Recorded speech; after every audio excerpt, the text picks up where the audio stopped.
listening to the Straight to Video podcast with Rob Lane.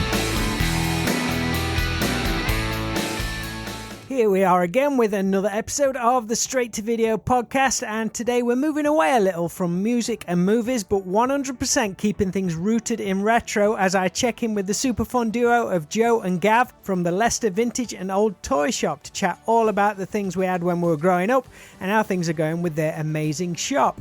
We're chatting everything from Star Wars and Transformers right through to Cabbage Patch and Garbage Pail Kids, along with getting the background on their frankly brilliant YouTube show Toy Shop on Tour, which sees them travelling all over the country visiting similar toy shops and picking up some rare and hard to find items along the way. Just imagine American Pickers or similar programs, but with all things 80s and 90s retro toys. It's kind of like my dream TV show.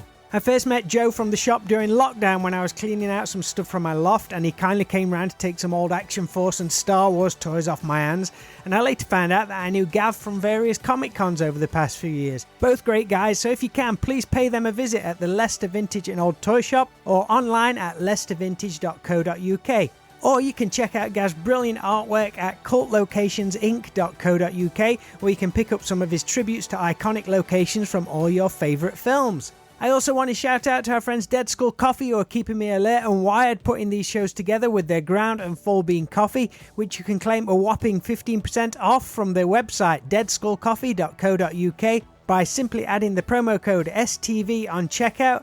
And also big up to everyone over on the Straight to Video Patreon page too, who continue to support the show in return for a bonus podcast, exclusive merch and early heads up on guests. If you'd like to get in on the action too, then all the info can be found at patreon.com/STVpod. Alright, I hope you enjoy this episode of the show and it maybe triggers some old memories or stories of some of your favourite toys whilst you were growing up, because it certainly did for me. So please enjoy my straight to video chat with Joe and Gav from the Leicester Vintage and Old Toy Shop.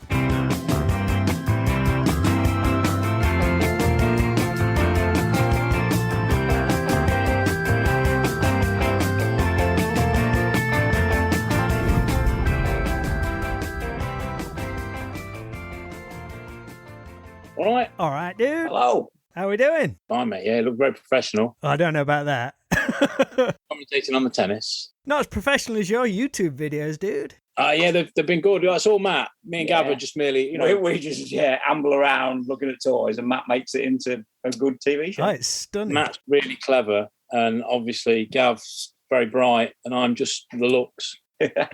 That's it, mate. That's how we roll, man. Big congratulations on Toy Shop on Tour series. It's wonderful. Thanks very much, mate. How's the response been to it? Really, really good. Positive, Yeah. I would say. Yeah, like, it's kind of one of those awkward things. You're in that position now of going, yeah, it's really amazing. And It's like we're not. But then you're like going, like that makes us sound like big heads. And you're like going, what Matt's done with it, our cameraman and producer Matt, is incredible. yeah. Because it's us, we amble around, we just, go and look at toys, get excited, and Matt cuts it together and makes it look like something proper. That's it.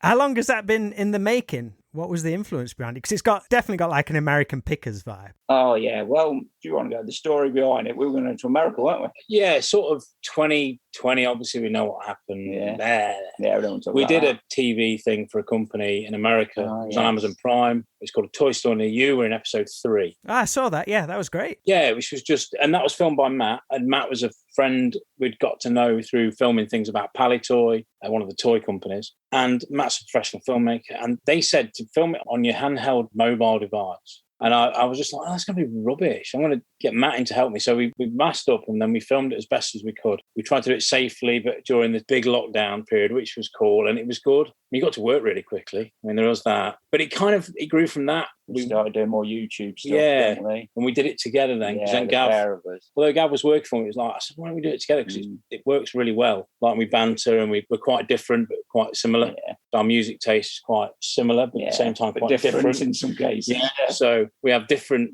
but it just works. We get on really, really well. And it's the same with toys. We do like similar, sometimes very different things. There's just that enough variation. Yeah. Yeah. Like we just kind of get it, but then there's stuff that Gav will pick up. I go, this is just rubbish. But then I start to like it because he likes it, and then I go, actually, that is quite cool. And it's the same when you round it all the time. I wouldn't have cared. Like I used to be a loose figure collector. I wouldn't have cared about carded figures at all. Too much money, not for me. But you start holding them and getting them in your hands. Yeah. And you really want it. Yeah, it's kind of like a sort of ever-expanding sort of universe you're in, because you change as a collector what you think you want. It does change. And then you kind of go, oh, then there's this. And and that's the stuff that you kind of get. So it started with that. And then we got asked if we were going to if we had any other ideas, because our episode went down quite well. And we wanted to have a bit of creative freedom. So we said, well, we could crowdfund and go to America on a plane, and then get an RV and drive around America buying toys, and we'll make a show. And we'll get Matt in, and we'll drive across America in 3 weeks, because that was all the time that I could possibly afford to do it for. It'd be amazing. So we crowdfunded. We got $6,000. We knew the minimum costs were for the RV, for the fuel, and for the flights and everything. And the customs charges, bringing all that shit back. No, we'll worry about that. Worry about that later. It's always one of the things, we'll put that off till another day. But no, it was that, and that was the idea. And then obviously COVID stayed with us for longer. So then we talked about it, and we decided that we should do something. Yeah. So we didn't crowdfund it. We just went with we'll pay for it. And just to do the UK one, it's been a lot more expensive than we thought. And that's really with Matt looking after us. So it's a big undertaking, but at the same time, it raises the profile. It brings up people to all the other shops, and that's what it's about. Yeah, that's it. Lots of people. I mean, we've had talk from people that have been on the show so far. Yeah, it's been great. It's been great. People coming in. Mate, it's 100% legit, though. That could be shown on TV and no one would think anything different. It's great. It really is. Yeah, thanks, mate. Well, we appreciate it. And that was the aim. Yeah. And what I've loved about it was the fact that it's generally blokes that collect toys. I mean, I know there are girls that collect, but it's generally blokes. But it's been blokes saying, oh, I'm a wife now. She watches it with me. And like, she loves it, and the kids watch it. And I had a text from a mate that isn't into toys at all. Yeah.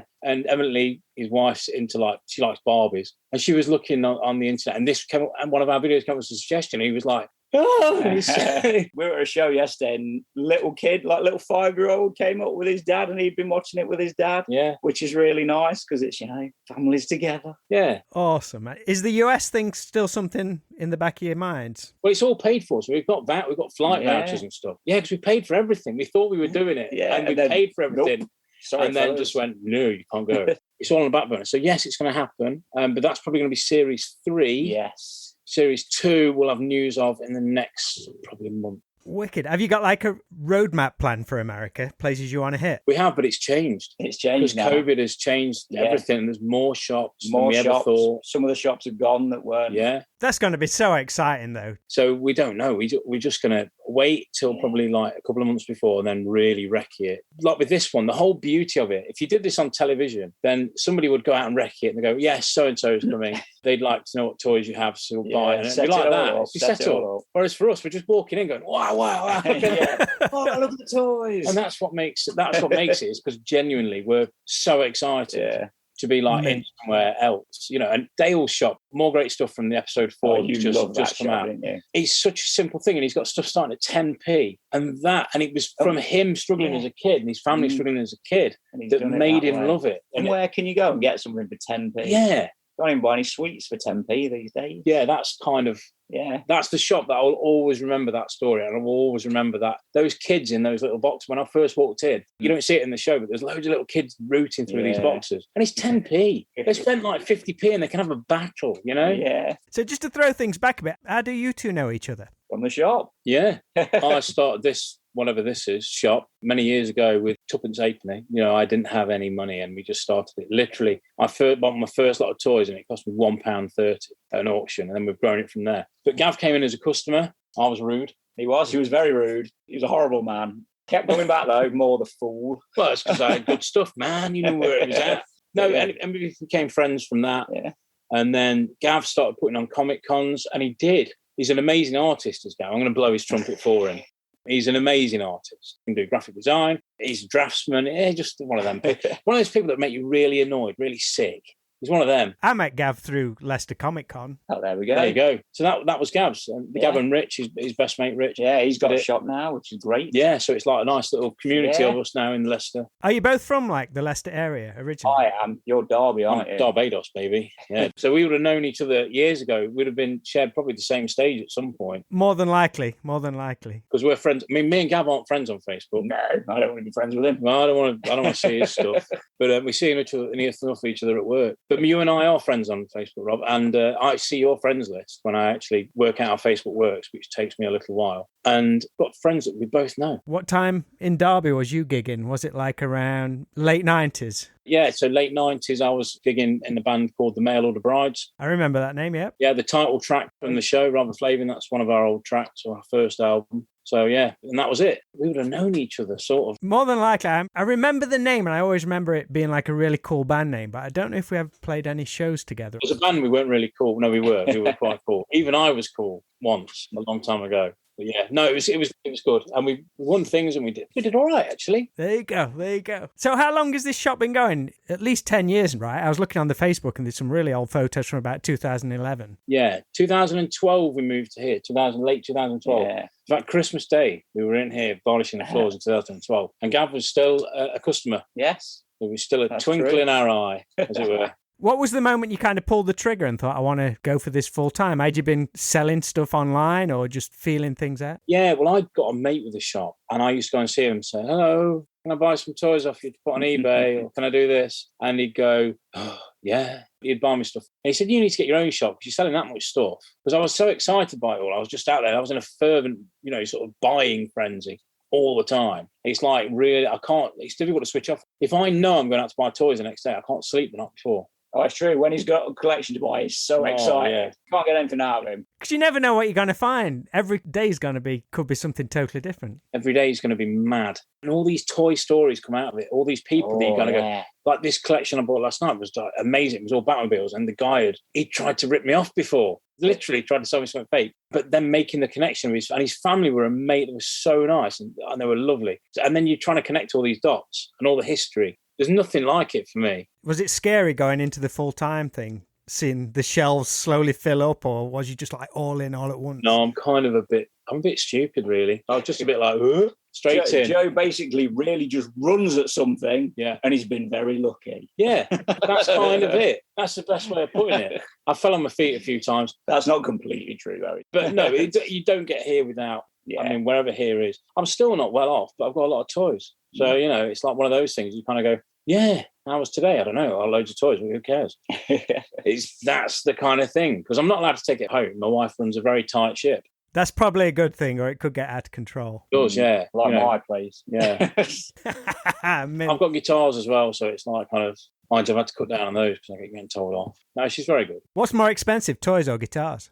Toys. But you can get mad with guitars. Toys generally, For you? For me, I spend a lot more on toys than I do on guitars, yeah. I did see another Rickenbacker I wanted the other day, and I was like, oh no, I've already got a red one. Don't want another one. As genuine toy lovers, how long did it take for you to lose that attachment to items and be able to sell them rather than keep them for yourselves? Or do you just have like, I collect these, everything else I can sell? Yeah, I think that's how it is. It is with me anyway. I'll buy just things that I really love now. It does work in here, numbs you a little bit to the excitement, and then something will come along that you do get excited with, and that's the one you buy. That's what you have. Try and collect all of it. Well, you'd be in trouble. I've restricted myself to certain lines, but I buy for me for the shop. Like I buy stuff at retail, but the top end of the money because I want it in my shop. And it's sometimes I'll do that. If I really want it, I bought that Ewok family play hut the other day, like Star Wars at the preschool. So who's going to buy that? No one really. Me, yeah, I'll buy it. Yeah. And I paid pretty much what it's worth. And I've put about 20 quid more on it because I really want it. And it's like, and it's one of the things that I can enthuse about and get excited. And that's when you're doing this. And there might be something like, I threw a figure over the horror stuff you're not into, and it gives you that sort of impetus to sort of kind of go, yeah, all right, I don't like all of it, but there's a lot that I really love. And I try and fill my shop with the stuff that I really love, but I need to feed the family more and have holidays and do stuff for the family. That's always been my priority. The reason why I do all this is basically I love my family, but I've been very fortunate that I've got something I can come to work every day and have fun with your mates. Nothing better, really. That's winning, that is, mate, because it's not really working in a way. No, it's not. No. It is hard work, though. It is. I mean, like, in the past couple of years took more and more and more on, haven't we? Really expanded everything, and we're busy every day now. Yeah. There used to be days where we'd sort of just sit around. Yeah, we sit around and just talk about things. Talk and drink coffee. Yeah. Not anymore. Nope, those days are gone. It's now like, there's always something. Like we're doing this now, and we know on our Facebook page or on Instagram, there'll be probably 30 messages to answer. And that takes most of the morning and a person to do it. And it's hard work. Yeah. But we're not complaining. No, because we love it. Because we love it. But at the same time, there are times you just say, today I was on my own because Gav's had the day off because of we worked yesterday. Tonight, and we're on late. We'll finish at 1:30 in the morning. And then tomorrow we're back here at I'll be back here at 9, so we can get customers to the actual counter. Because it's what you can't see here. Everywhere. Or basically here, fine. There, toys everywhere. Yeah. Just toys. That's all. 2 collections in today. And it's just every day is mental. But it's brilliant, isn't it? Yeah, it's really good. Great fun. We're all similar ages, so I would imagine Star Wars was the original lightning bolt toy for all of us, was it? Or tell me I'm wrong. Definitely. You would be the same, wouldn't you? It was for me, and it was the toys. Yeah. Because I didn't have a TV, and I never saw Star Wars. I've seen you mention that before about not having a TV. Once or twice. Yeah. It's on pretty much every YouTube. Because there's always a reference, and somebody goes, oh, it's like that bit where the thing, and you go, no, never tell it. So Joe didn't know who the characters were, who was good guys and who was bad guys. Figured it out. Yeah. Not all of them are right. Pruneface. Oh, yeah. Good guy. Good guy. Doesn't look like a good guy, does he? No, it doesn't. EV-99's girl.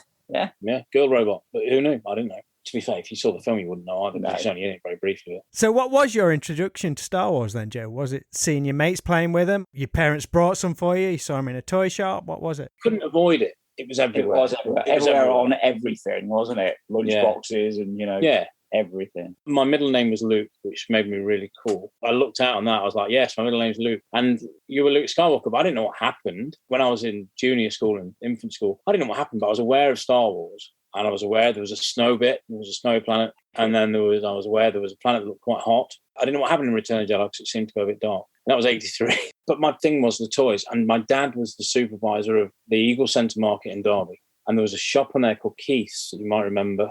And I went to Keith's and I bought stuff off Keith. Oh, Keith gave me stuff, to be fair. I loved playing with this stuff. It was the toys that got me in, the shapes of the ships. Kid up the road that had the B-Wing that I could never find, never got a B-Wing. And I was so jealous of this rich kid that lived up the road that had a brand new B-Wing and all mine was second hand. And my mum would cut the guns off everything. No guns. Yeah, snow speeder. You can take the guns off that, Mum. Yeah. No, sword off. Mum, all you got to do is just twist it and it'll come out. Yeah, just pop it up, twist it, and it's off. But Mum, no, I'm going to saw them off. Oh, man. Yeah, hacksaw, sawing all my guns off my ships. Unreal. But yeah. Do you have any brothers or sisters, or older or younger, which you both had to share toys with? I had a younger sister, but she was not into all that kind of thing at all. No, 3 years younger.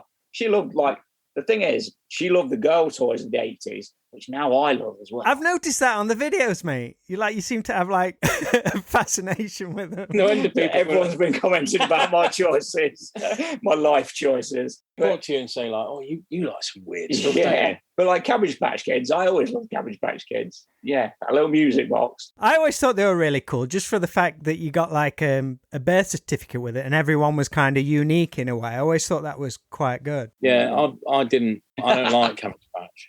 I can appreciate them and kind of go, yeah. That when you found in the latest episode when you find Sheldon. Yes. I love keepers. Sheldon. My Little Ponies keepers. I kind of see it. I kind of get that. Care Bears I've collected a number of times under the guise of they're for my wife. Currently, I've got this going with Chewbacca. She happened to mention that she liked Chewbacca because he got a really nice smile in the 1970, the original release one. Really nice smile. So now it's a Chewbacca focus of anything vintage. All in on Chewbacca. All in on Chewbacca. And it's under the guise of it's for Jen. So I'm playing a blinder until she sees this. And then I'm dead. Do you recall any particularly huge birthdays or Christmases as kids when you're after that big toy? Because of where we're from, Palatoy was just up the road. So for me at Christmas, my parents had acquired from somewhere a lot of Star Wars toys. What year would this have been? This would have been sort of early 80s, wasn't it? 82, yeah. About 82, yeah. And yeah, so really we'd walk downstairs in the morning. Oh, Santa's been. And just be a lounge full of presents. Oh, yeah. We had a good childhood. Not many people can say that. What about you, Joe? What was the big one? Can you remember? I'm a Jehovah's Witness, so I never had Christmas or birthdays when I was a kid. But what I had was present day. So we had present day, which was kind of like when Dad got a bonus normally. A bit more money lying around, or when the sales were on. That was a normal. January was a very busy time, and we'd get like a present day. Or it would time with Mum and Dad's anniversary. It'd be lovely. I had like a breakfast tray. I know most people look at me and think he's seen a few breakfasts. I had this breakfast tray, and what we used to do is cut out the toys that I wanted, and she put them on the breakfast tray, and then she put this clear plastic on it, so like a vinyl, and then I could see all the things that I wanted, and there was loads of things, but it was always Star Wars throughout my childhood that kind of got me through. And then I had a bit of a romance with Scale Electric, which my dad was very unhappy about because they were electrical items. So my dad was a big one on returning things that didn't work. So as soon as anything went wrong, he'd return it like 6 months later. I'd try and get his money back. So being Star Wars collectors, how long did you hold out with the line? Was you still collecting them when it got to that final run of figures, or had you jumped ship? Oh, no, I was in all the way. So I had pretty much my full collection by the late 80s, I would say. Yeah, I was pretty similar, I would say. Although I didn't consider myself having to collect all the characters because I didn't know who the characters were. And I rarely had them with a card back because mine were all secondhand already. But I was buying them in 1987 and 88 still for like yak face at 50p. That's the thing, you'd still find a lot of Star Wars figures at Cabbage there. It was tons. Right up in the 90s. That's how I finished my set. Yeah. I didn't have that same focus. I bought Matchbox cars very late. So I'd be buying this sort of stuff really, really late. So I'd be buying little Matchbox cars. When I did my paper round, and I used to get in trouble for blowing my money on my paper round on Matchbox cars. Newsagent I worked for was really happy. I think I kept them going kept them encouraged to keep my. I was the same, but with Garbage Pail Kids. All my paper round money went on Garbage Pail Kids. Yeah. They are collectible now. Just the trading cards. Yeah, just the card. Can you remember like the little plastic figures they did at one point? I was just going to say, recently, while we're on the tour, actually, from Plastic Crack Collectibles, episode 1, I managed to get a full set of the 10 original plastic figures, and they're so hard to find. You had a bit of buyer's remorse on them, didn't you? I did, but as soon as I'd opened them again, it was like, oh, yeah, that's right. Just because I'd spent too much money. Right, see if you can answer this for me. I think I've made this up in my head. But as a kid, I always used to look forward to like the new catalogue coming out every year, like Grattan or Freeman's, because it had like the Christmas section. They were posh. That was it. Well, yeah. But in my head, I always recall seeing a photo of a blue Jabba the Hutt. But I've searched for it online. It's nothing there. I think I've just made it up in my head. But it was before Return of the Jedi came out, almost like this is what's coming. You do a lot of acid in the mid-90s as a child. It's like early 80s. Don't think I've ever seen anything like that. Your tube gone on your catalogue? But in my head, I can vividly remember it. Because when the toy actually came out, I was like, oh, that's not the one that's in the catalogue. I wouldn't be surprised if there was one cast in blue. That's how the blue Snaggletooth came about. Exactly. That's what makes me think, like, did I make it up or have I got it mixed up with something else?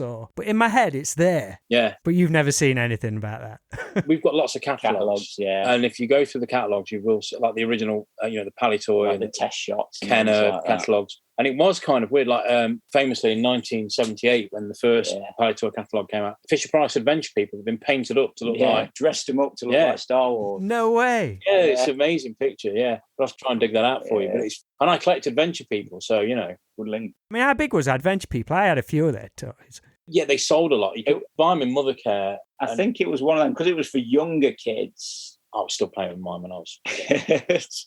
Collecting toys didn't properly get started until Star Wars. No. Star Wars was kind of... And it was pre-Star Wars. Is Adventure People that old? Early 70s for Adventure People, but then it went right through till sort of Star Wars. Because I always thought Star Wars was the first ones to do that size of figure. No, there were. Adventure People, that tiny bit smaller though. There was other figure lines as well all around the same time. Oh yeah, like your Buck Rogers and... Yeah, all around that time. 3 3/4 just blew up because of Star Wars. It was that gave it the boost, that gave it the kick. But there's some really nice, well-articulated, old 3 3/4 figures, pre-Star Wars ones out there. Once you start digging, there's so much cool stuff out there. We found some that were made locally, and they're rubbish. They're like Playmobil kind of crossover with Adventure People. Yeah. They were made like round the corner. Literally. I think it literally looks like somebody's just stamped on a card. And they were made in the 70s. They're awesome. They're in a bucket somewhere downstairs. Yeah, we've got them somewhere. This is what I mean about this. You never stop discovering things. No. I know you're not into horror, Joe, but did you see the horror series someone mocked up for Adventure People a couple of years ago?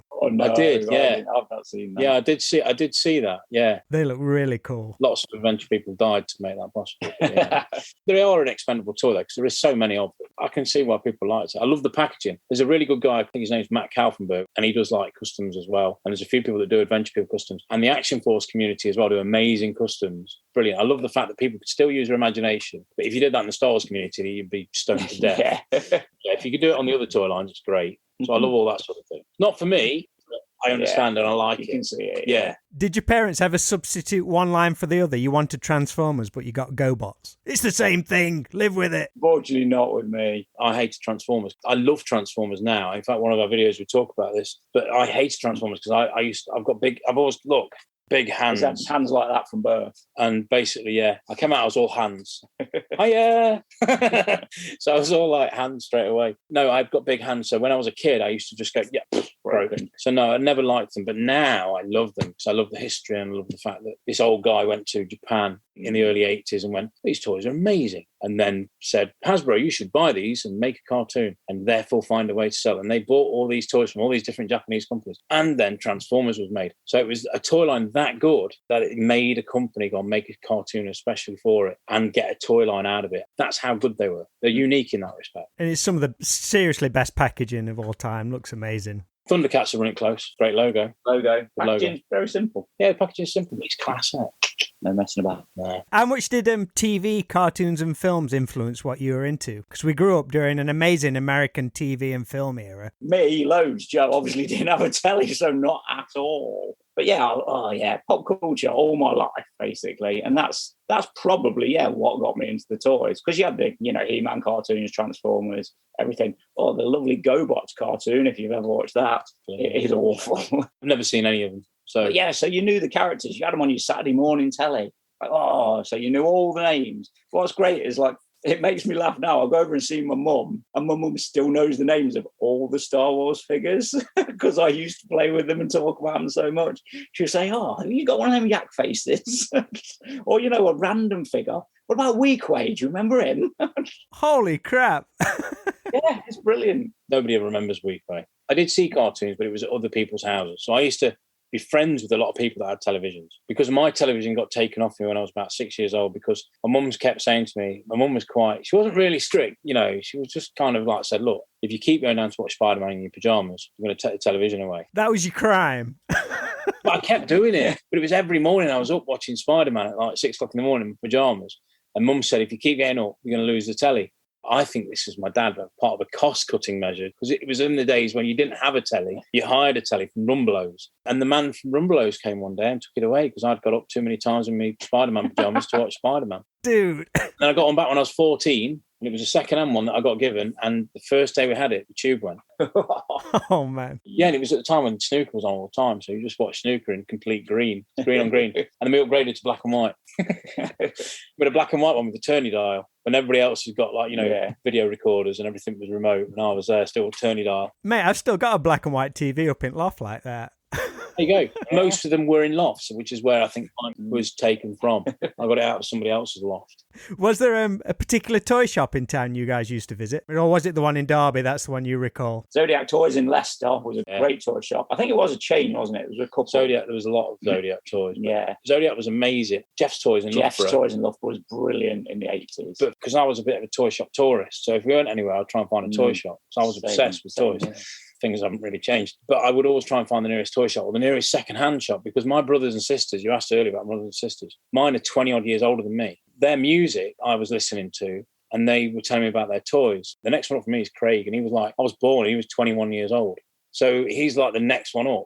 And then there's 3 others. So it was all their toys and everything that influenced me. So I would look for second-hand toys. So I'd be looking for dinky toys when I was 6 years old. I'd be looking for old dinky toys on markets. So yeah, they had a big influence on my toy choices anyway. You got a full history span. You got the stuff which was happening for you around that time. Then you know all about the old stuff as well. Yeah. Was there ever a toy that always evaded you, which you would have loved to have? Was it the B-Wing? Or maybe you've had the chance to get in recent years? B-Wing did. And then when I first started buying toys professionally, if you can call it that, a B-Wing was one of my first things that I kind of went, I'm not selling that ever. And then after about my 40th B-Wing, I went, actually, I think I can let that go now. My B-Wing thing's done. There's toys now. I have more Grails now. But I get a Grail and then I sell the Grail and then I want it again. For me, back then, it was always blue snaggletooth. You always go to a car boot. Today's the day I'm going to find my blue snaggletooth. Never. Well, never over ever. Here. You're so unlikely to find one. Go on now. Did you guys do the big toy sale when you hit a certain age, or have your parents throw them all out, or have you managed to hold on? I did. I discovered girls and beer, and then my toys went. Girls, beer, music. Those three things combined meant toys were now superfluous, and they went down through the family, and then they got given away to another family, and then they would never give them back because I asked. But you hung on to them, Gav, did you? Yeah, I've still got like most of my original toys. There were some that went at car boots, like my one now that I regret selling, the one big regret, Dennis Fisher Stretch Monster. Yeah. It's like, if you remember Stretch Armstrong, it was like a green monster version, and I had one of them, seen one recently, and it was £1,000. And I couldn't spend £1,000 as much as I really want one. Who was that made by? Dennis Fisher. That rings a bell to me, because I don't know if I had one, but didn't they used to like leak? Oh, yeah. Yeah. So even then, they'd break. So to get one nice now, very difficult. Yeah, it's near on impossible. They've normally shrunk because what happens is they compact over time. They're still worth a lot of money if they've gone a bit weird. Yeah, but this one recently was like it was shot fresh. It was unbelievable. I should have, I don't know. It was a lot of money. And I'd spent a lot of money. It was a lot of money. Even I agree with it. It should have been a bit less. When did the spark return? Was there a particular event? You and toys. The spark never really... For me, I had my light bulb moment when I was sort of at this sale of stuff.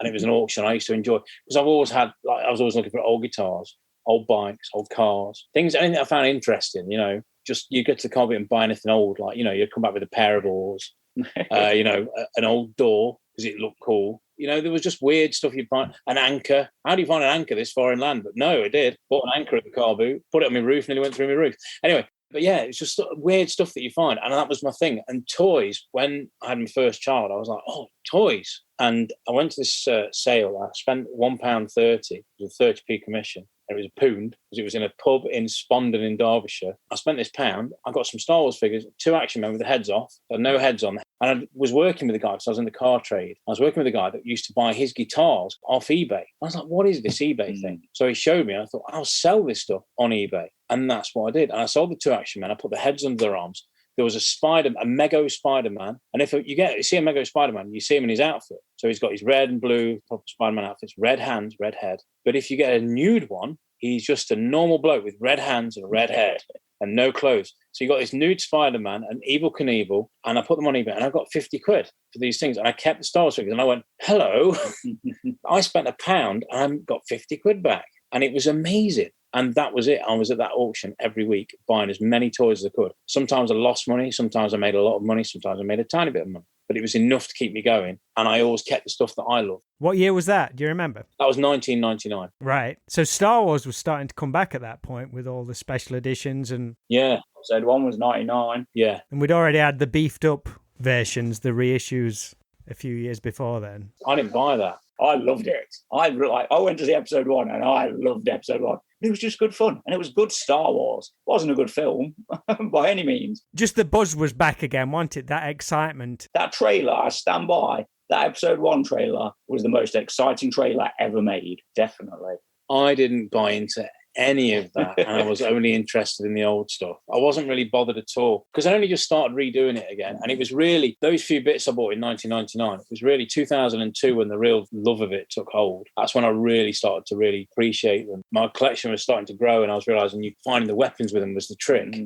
So that was always my thing. I was always in a bag of bits trying to find all, and I still love that. I've got a box and it's full of bits, and I can't wait to go through it because you don't know what's going to be in there. And I was still that. I'm exactly the same now as I was then, just fatter. What toy line surprised you in its collectability or demand over the years? Action Force. Not because I didn't think it's a brilliant toy line, because it's grown so much, because it was always the cheap toy line. It was cheap, and nothing's cheap anymore. No, like for me, wrestlers.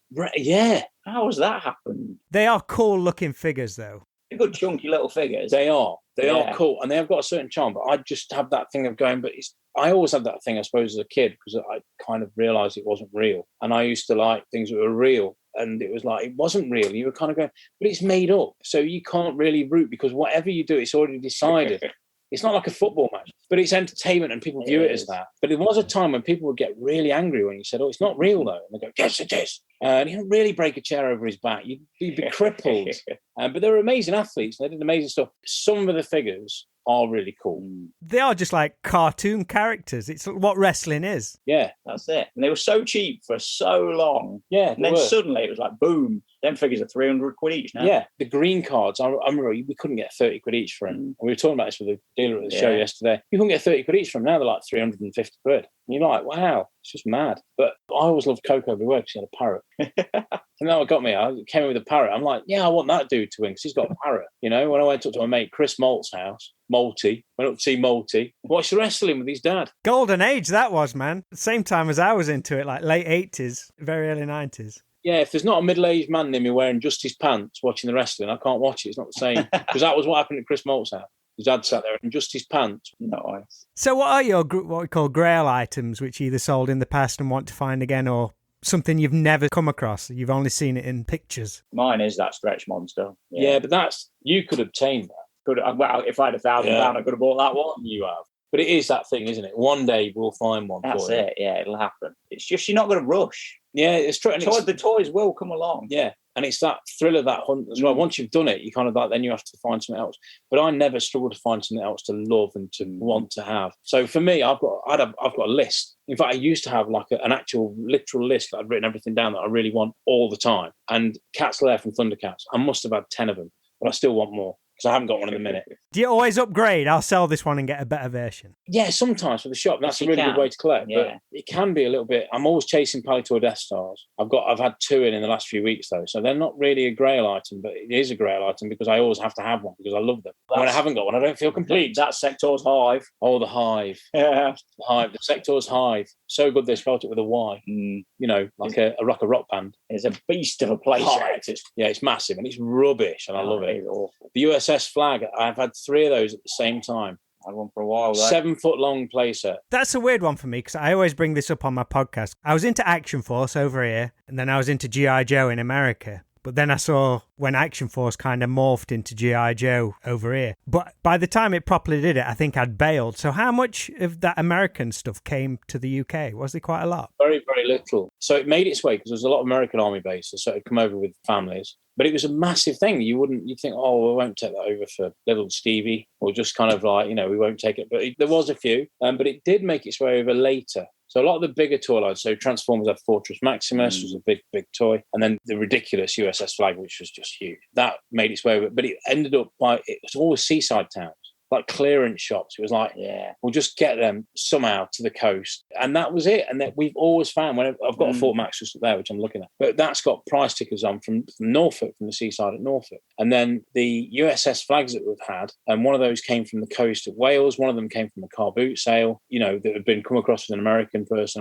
And the other one came locally, which was weird, but he'd bought it from someone, again, on the coast. So I don't know why they always end up at the coast. I think it's because of those cheap clearance shops, and they got this one item in the window. And the guy that found it in this toy shop in Wales, he had to do a layaway on it. He knew he wanted it, so he'd put all his money towards it every week. He'd earn a bit, and then pay it off, and gradually he got it. And that was way after it had been out in the States, so they couldn't sell them. It was so big. Gav, you also have your projects Retro Draftsman and Cult Locations Inc. How long have they been going? 2013, I think I started Retro Draftsman. That ran for about 5 or 6 years, and then crossed over with Cult Locations, and then I've been doing that ever since. Did it suffer from, obviously you were doing conventions and stuff, and last year that was wiped out? I thought that because obviously, the shows are where you make your money on artwork and things like that. Oh no, what's going to happen? But fortunately, for a lot, and this is the same for a lot of artists I've talked to, over lockdown, no one could go to the pub and spend all their money. They're spending it all online. So the sales actually went up over that time. So we were really lucky. The artists that were doing it digitally online, so lucky. But yeah, it's still going now, still drawing them. And yours are brilliant. I mean, I've got my favourites. Flat Books he's done, and he's done Bagpuss Window, which I love. And they're probably the two that most people don't love, but they're on my shelves at home, and I love them. And every day when I'm on my computer, I can look at them and kind of go, that's really cool. And that's what kind of our friendship came, because I love the Retro Draftsman stuff. Because for me, it's all toys. That was Retro Draftsman, all toys. It was all toys, man. Yeah. It was great.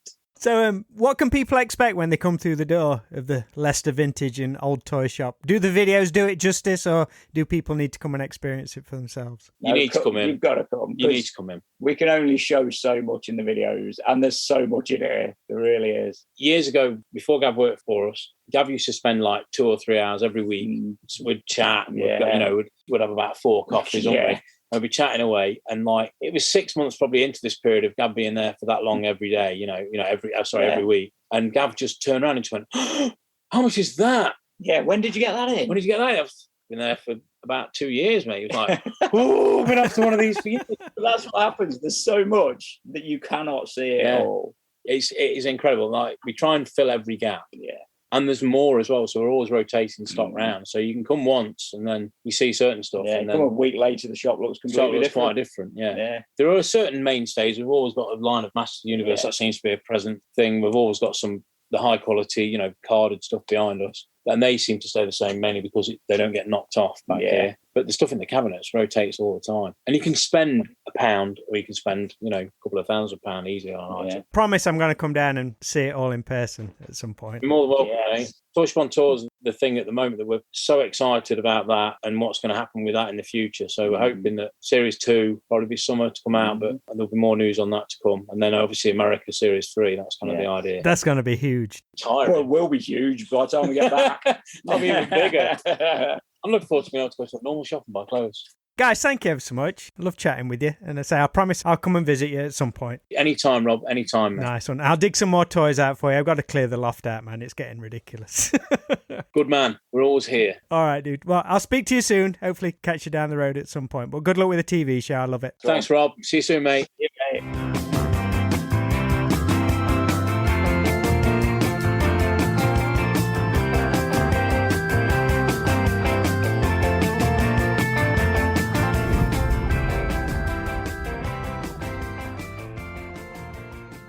Big thanks to Joe and Gav from the Leicester Vintage and Old Toy Shop for taking some time out of their busy schedule to chat with me.